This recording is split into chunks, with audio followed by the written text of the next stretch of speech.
crazy. It is not recuperative on a person who has problems in normal society to make them a slave for a period of years. The idea that that's going to rehabilitate them is where the problem lies. Right, and we don't see this kind of imprisonment or policing, for that matter, in any other developed country. This is not how it works in Canada. No one has it in Europe. That's right. No one has these statistics. I mean, my European friends are always aghast at the kinds of prison sentences imposed on Americans. They love to point out, often with a kind of sardonic humor, that we keep saying we have to have a tough police force, we have to give our police military capability, and yet we have more crime than any of them do. A little statistic, in 2019, the American police killed 1,004 people. This is according to the Washington Post. The police in England and Wales over the same period of time killed 4 people. 1,004 versus 4. Japan killed 8. Denmark killed none last year. Australia killed 11. I mean, we are off the chart in what we do as a society, but we seem to be caught in a vicious cycle where we spend more and more on the police, we have more and more police, they are more and more active in causing at least half the problem that we have with our quote-unquote criminal society, and yet we use the criminal to justify the police to justify, in a sense, the criminality. We now face this crisis in which cities and states across the United States are being pinched. They have no tax revenues coming in because everybody's unemployed. And what are they going to do? They're going to cut schools, they're going to cut social services, but they're going to increase, as many of them have promised, their police departments. This is an attempt to control a society dividing into rich and poor by throwing police at them. That has never worked. And what I mean is, it has never solved the underlying problem. What it does do is make a society very bitter, very suspicious, very quick on the trigger, all which ways. And I don't think any of us wants to live in that kind of society. Yeah, and I think it brings about things like the Boston Massacre. We have about a minute and a half to a hard break. Slavery arguably was, a clear and vivid expression of early capitalism in America. How do we speak of the association between slavery and capitalism on the assumption that slavery continues in the United States to this day in our prisons, and I would argue more broadly in many of our industrial situations? Very, very simply. And by the way, Raymond Williams, who's getting a proper nod, wrote years ago about the link between capitalism and slavery. Anyone interested, it remains the greatest book on the subject. Early American slavery produced cotton. Cotton was the key ingredient in the English Industrial Revolution that brought capitalism into being. Britain could never have produced cotton cloth because of growing cotton in England. That's not possible. It was slaves in America that produced the cotton and made it cheap enough to fuel and fund the rise of capitalism. And so it was crucial there. And today, it's crucial again because prisoners are low paid, very, very low paid. And that allows the products of prison activity to compete unfairly in the market, giving a kind of another boost to capitalism on the backs of people who suffered a long time and are now paid pennies per hour, way below the minimum wage we give everybody else.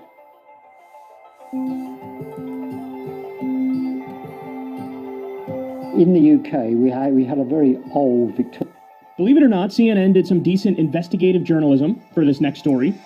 A small Cessna Citation jet flying straight into Washington's highly restricted airspace would typically be met with fighter jets on its wings. But when one flew over the nation's capital on June 1st and circled the White House 20 times, it was hardly an accident.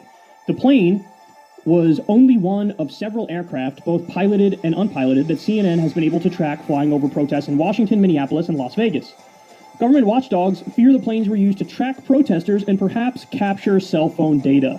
The government's use of surveillance planes to watch over those protesting the police killing of George Floyd has captured the attention of nearly 3 dozen Democrats in Congress who want to know whether the planes, typically equipped with live video cameras and heat sensors, were used for surveilling Americans engaged in peaceful protests. In a June 9th letter to the heads of the FBI, Drug Enforcement Administration, Customs and Border Protection, and the National Guard, lawmakers demanded an end to the practice immediately and permanently and called the use of aircraft above protests a deep and profound breach of Americans' First and Fourth Amendment rights. Now, before people start giving credit to these Democrats here, just understand a strongly worded letter means Dickie McGee's axe.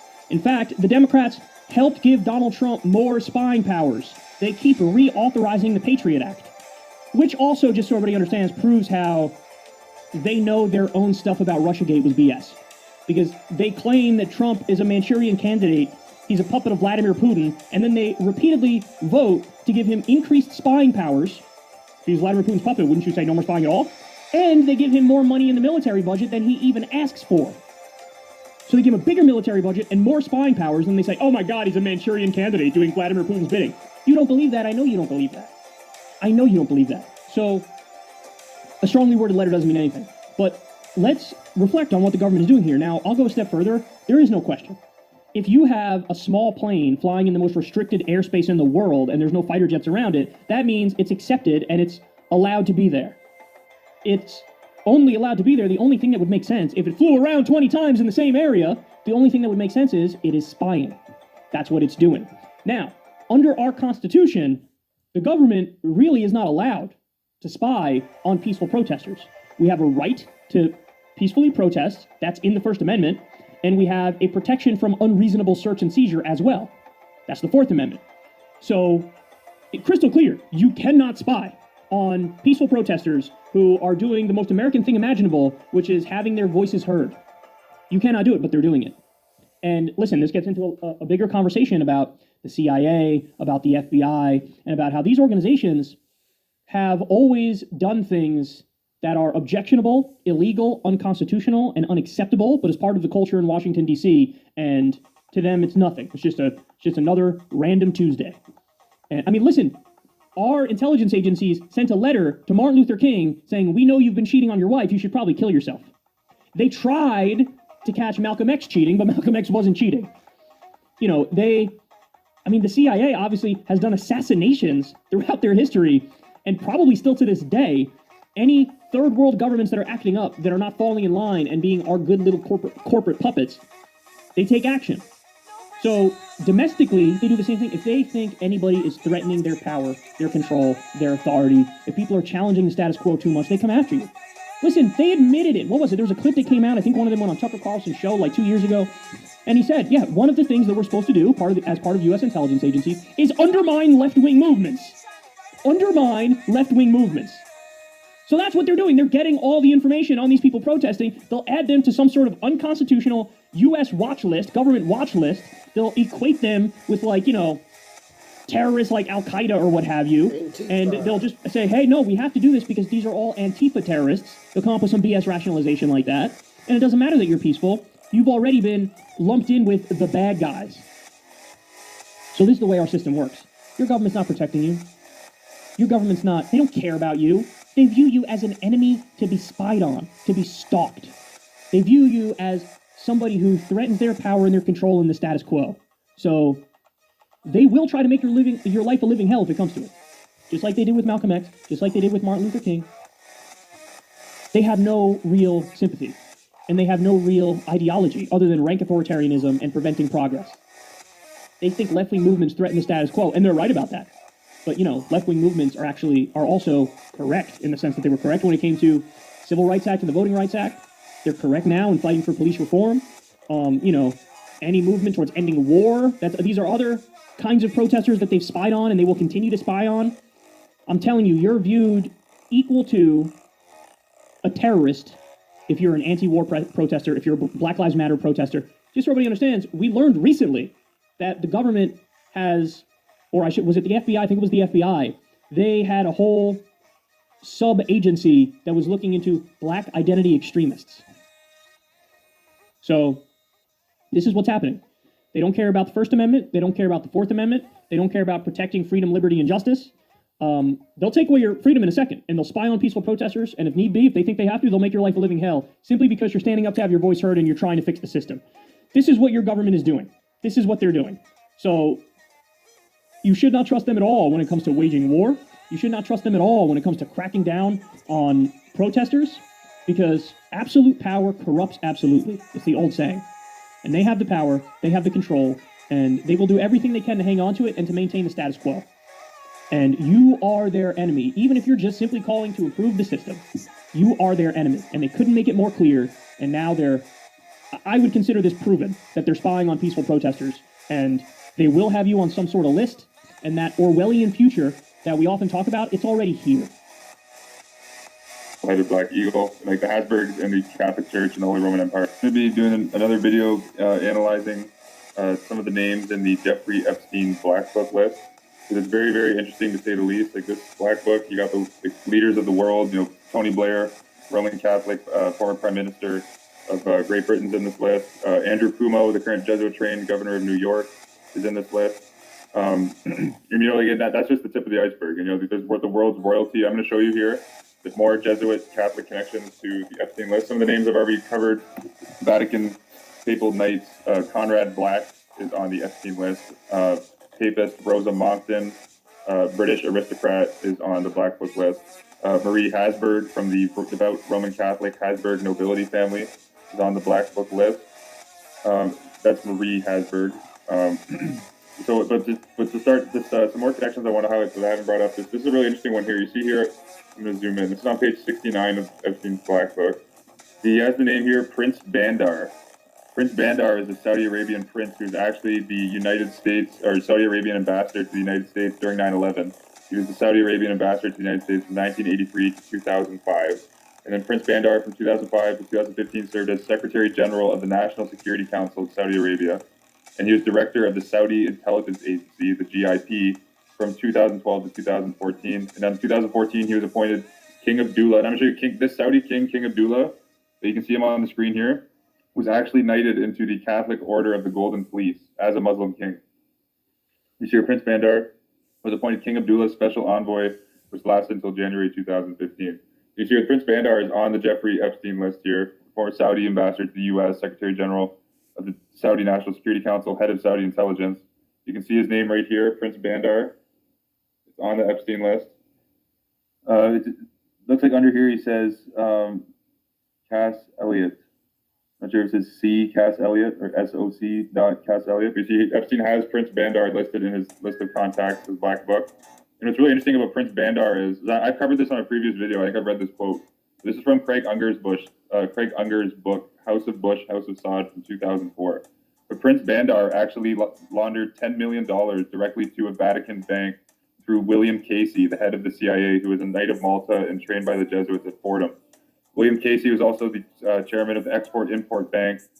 He was Under Secretary for Economic Affairs. William Casey founded the Manhattan Institute. It's really interesting that Prince Bandar laundered 10 million. You see, here's the quote here. Prince Bandar thanked the Reagan administration for the vote by honoring a request by Knight of Malta Jesuit-trained William Casey that he, Prince Bandar, the same guy on the Jeffrey Epstein list, deposit $10 million in a Vatican bank to be used in a campaign against the Italian Communist Party. Implicit in the airborne warning and control systems deal was a pledge by the Saudis to fund anti-communist groups in Afghanistan, Angola, and elsewhere that were supported by the Reagan administration. And that's the origins of the Mujahideen, which the Mujahideen merged into Al-Qaeda with Osama bin Laden. You see here, Prince Bandar is on the Epstein list. You can't make this up. You see here, he was a personal advisor to King Abdullah, who is the former Saudi king who was made Order of the Golden Fleece. And what's really interesting is that the current Saudi king is on Epstein's list. And Epstein, he did this, I'm going to show you in this video, he named Doug Band, who went to Jesuit Georgetown. Doug Band was Bill Clinton's the chief advisor who actually set up the Clinton Global Initiative Fund. And Doug Band is currently on the board of Jesuit Georgetown, but Epstein writes Doug Band as Doug Bands. But you see here, Epstein's actually listing, he says Saud Prince Salman, and that's referring to the current king, Mohammed bin Salman. You see, Epstein writes him as Salman, but it's Salman. So the current king of Saudi Arabia, while he was still a prince, was connected to Jeffrey Epstein. Imagine that. You look at that. You Saud Prince Salman and Mohammed bin Salman Al Saud. You see, he's the former crown prince of Saudi Arabia, first deputy prime minister of Saudi Arabia. Look at that right there. This guy's acting as the king. You look at that. He's on Epstein's list. So I recommend the royalty connections to Epstein are very, very intriguing. And actually, here's Princess Furial. She was, I think, Jordanian. Yeah, Jordanian princess is on the Epstein list. The current king of Jordan, Abdullah II, went to Jesuit Georgetown. And you see Princess Furial, Jordanian princess, humanitarian, philanthropist. She's been a UNESCO Goodwill Ambassador since 1992. Pardon me. Board member at the John F. Kennedy School of Government at Harvard University, board member at the New York City Public Library. She was married to Prince Mohammed bin Talal, younger brother of the late King Hussein of Jordan.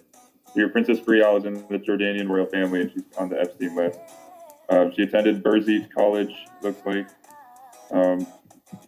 Columbia University, Guggenheim Museum. There's also the royalty connections to the Epstein list are very, very intriguing. And that's why you see, the media is not talking about this case anymore. Like they immediately stopped talking about it. And I recommend you go through all the names. Like there's hundreds of names on this list, but this guy here is a direct Vatican connection. I want to mention here this Prince Pierre d'Arenberg. Here's a photo of him here. I'm going to show you like the Ehrenberg family is just like the Habsburg family. The Ehrenberg family actually date back to the Knights Templar, like they're ancient Catholic black nobility. But here's the July. This is this year, July 2nd, 2019. Prince Pierre d'Arenberg, that's him in the center, and his daughters attend the Christian Dior Haute Couture Fall Winter show as part of the Paris Fashion Week, July 2nd, 2018 in Paris, France. So there's a photo of Prince Pierre d'Arenberg. This guy's on the Jeffrey Epstein list. You can see right here, quite a few. He was meeting him in Mexico. You can see Mexico there. This looks like Sylvia. I don't know if that's like Pennsylvania, if that's crossed out there. But it looks like Epstein was meeting him in Mexico. This Prince d'Arenberg has 1, 2, 3, 4, 5, 6, 7, 8, 9, 10, 11, 12 entries on the Black Book. Yeah, so not a decent amount. So this guy was keeping this guy was like in contact with Epstein regularly. Look at this here. So the House of Ehrenberg, where Prince Pierre Ehrenberg comes from, you just saw the photo of him here. The House of Ehrenberg is an aristocratic lineage that is constituted by 3 successive families who took their name from Ehrenberg, a small territory of the Holy Roman Empire. And you see the Holy Roman Empire, like this is the symbol of the Habsburg monarchy still to this day. It's the double black eagle, double-headed black eagle. That's also the symbol of the Knights Templar, but that's all. The Habsburgs have this distinct symbol as well. The double-headed black eagle. And like the Habsburgs and the Catholic Church and the Holy Roman Empire are like one and the same. Like you see here at the Ehrenberg. See the Ehrenberg. So the Ehrenberg was a small territory in the Holy Roman Empire in the Eifel region in Western Germany, Eastern Belgium. The inheritance of the House of Croy-Arschot made the Ehrenbergs the wealthiest and most influential noble family of the Habsburg Netherlands. The Ehrenbergs were mediatized in 1811. Look at that. The current head of the house bears the title Duke of Ehrenberg, while all other members are princes or princesses. They all enjoy the style of Serene Highness. This is a direct Vatican, black nobility family here that's on the Epstein list. You see that the Ehrenbergs were first honored by Holy Roman Emperor Maximilian II. My career has been based on an understanding, one, that as a prosecutor, my duty was to seek and make sure that the most vulnerable and voiceless among us are protected, and that is why I have personally prosecuted child molestation and homicide, and I have also worked my entire career to reform the criminal justice. I was born and raised Catholic. All my relatives were Catholic. I believed in God. That was my life. I was accepted to Salesian High School, which to me was an honor. Almost immediately after I got to the high school, I was befriended by the vice principal, Father Steve Whelan. The very first incident, I was playing pool, and he masturbated in front of me. And I was scared to death. I stood there frozen. I was just a little 70-pound runt. I looked across the room and I thought, geez, I need some help. And Brother Sal Belanti was watching and enjoying it. And later I found out he was a serial molester rapist himself.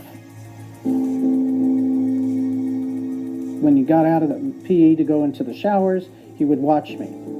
He would make comments about me undressing. Then he started calling me into his office and telling me I was bad in class and what am I going to do for him. And then he would attack me. He would stick his hands down my pants. He would just molest me. And then he would tell me if anything happened, nobody would believe my word against the priest. And I believed him. This escalated. He started getting more violent and more rough. And the very last time he attacked me, he dragged me into the room. I actually blacked out and floated away while he was molesting and raping me.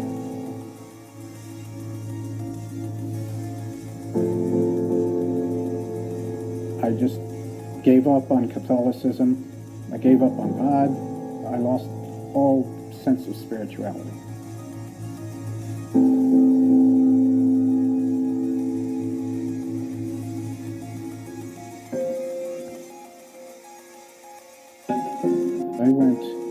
with another victim to Terrence Hallinan's office, the DA's office in San Francisco, and we were introduced to Hallinan and another DA's assistant, who told us they virtually had all these boxes, about like a room full of files that they had gathered and collected and subpoenaed from the Diocese of San Francisco on all these priests.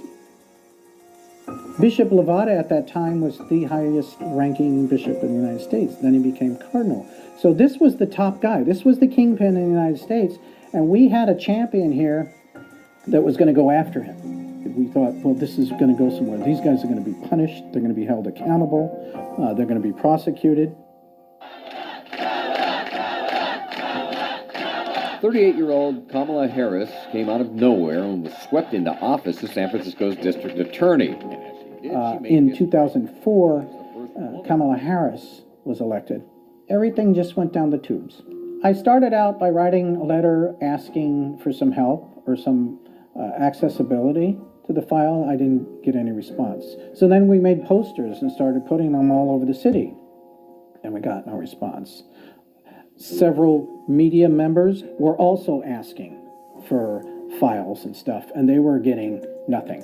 So in 2010, there was a big article in the San Francisco Weekly, and they were pestering her office, and then what they got was this false statement that they were protecting victims.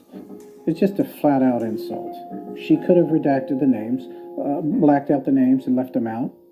Everything he did to gather information and to try and prosecute and go after them disappeared and went the other way. She shielded and protected them, and we were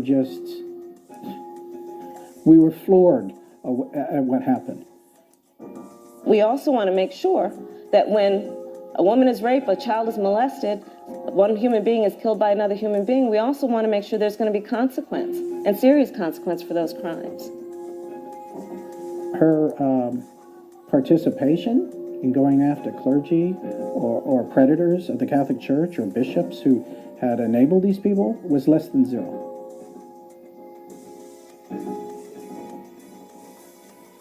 I would like her to produce one clergy abuser or one bishop that she's even tried to prosecute. I'd like to hear it.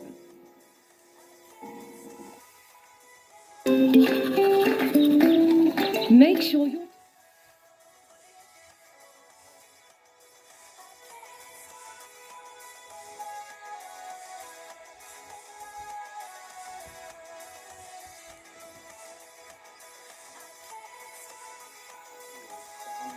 Corporate bonds, but there was a piece in CNBC this week on the 15th, 3 days ago, suggesting that it's gone beyond just bailing out or just propping up, United Airlines or IBM or something, that they're actually now buying corporate bonds in the secondary market. And there are rumors that they're buying stock in that marketplace as well, in exchange traded funds, ETFs. What is the secondary market? What is the significance of this, or am I overly freaked out about nothing? No, you're catching an important point that got very little attention, much less than it deserved. Okay, first the definitions. The Federal Reserve already, starting in the crash of 2008, got into the business of lending money directly to troubled corporations and taking in return IOUs that are called corporate bonds. So the Federal Reserve helped out a company by essentially lending it money and accepting its bonds. What this new development is different. It says that the Federal Reserve not only can do what I just said, but can do something different. It can go into the existing credit markets where companies have already issued bonds 1 year ago, 5 years ago, 10 years ago, it doesn't really matter, that were purchased by investors, banks, insurance companies, and others. And the people who lent that money to the corporations and got the bonds 1, 2, 5 years ago, can now turn around and sell those bonds to the Federal Reserve. In other words, all of the enormous outstanding debt of corporations exists in this thing called the secondary market, And the Federal Reserve has basically said, in addition to lending money directly to corporations for a particular loan, they will now backstop. They will become a buyer in the regular market that used to be a private market of private corporations lending money to one another. This will now become a market that the governmental apparatus of the Federal Reserve will step in to support. What it does, among other things, is to make the final humorous joke about those right-wingers, libertarians, conservative economists who like to talk about, quote-unquote, the free market. That was always a utopian delusion, but now with the Federal Reserve literally becoming another player in the private market, the only difference being it has the power to print the money it uses to buy things, which nobody else can do, any claim that our economic system is somehow free or independent of government controls and manipulation is flat out just an untruth. Now, one of the axioms of how markets work, it's usually applied to the stock market. I'm assuming, well, actually, this is my question: does this apply to the bond market as well? Is that the prices in a marketplace go up when the number of buyers exceed the number of sellers, and prices in a marketplace go down when the number of sellers exceeds the number of buyers. In other words, when more people want to sell, prices drop. When more people want to buy, prices go up. And so if the Fed jumps into the secondary bond market, which because these are corporate bonds is, I believe, one of the stilts that props up the stock market, because these same corporations are listed on the stock market. So if you're helping the corporation, you're going to help the stock price too. I would assume, I'm reality checking this with you, it seems to me that the Fed buying these bonds is A, going to be supportive of the corporate bond market, which is where your billionaires are invested, and of course it helps the big corporations. And B, it's also going to have a knock-on effect in the stock market. Am I getting that right?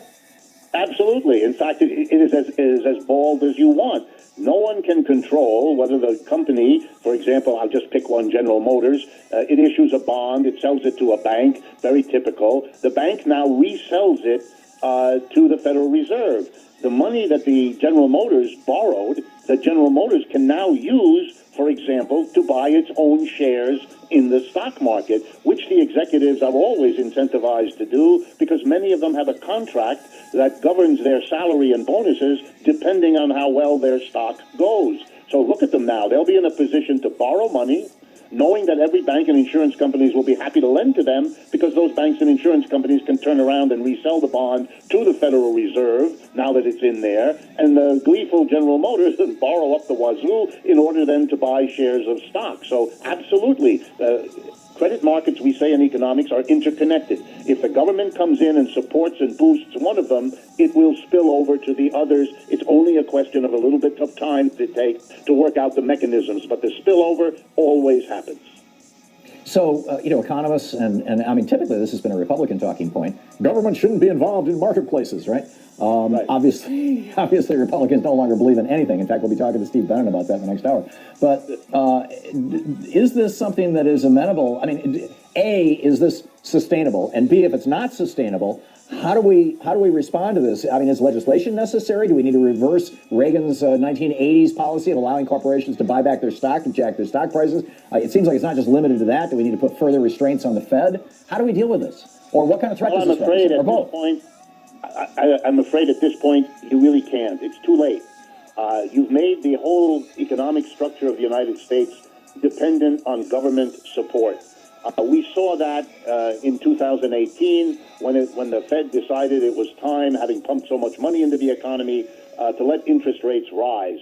They did that, and in a matter of weeks, a couple of months, the stock market took such a dive that the Federal Reserve reversed itself and resumed what it calls quantitative easing, pumping more money into the economy, driving down interest rates. It's like asking, when will we get back to the normal level of interest rates, say in the 4 to 6% range? And right now, I think the only answer people like me can give, and most others, is we have no idea not only when that might happen, but we don't even know if it might happen, because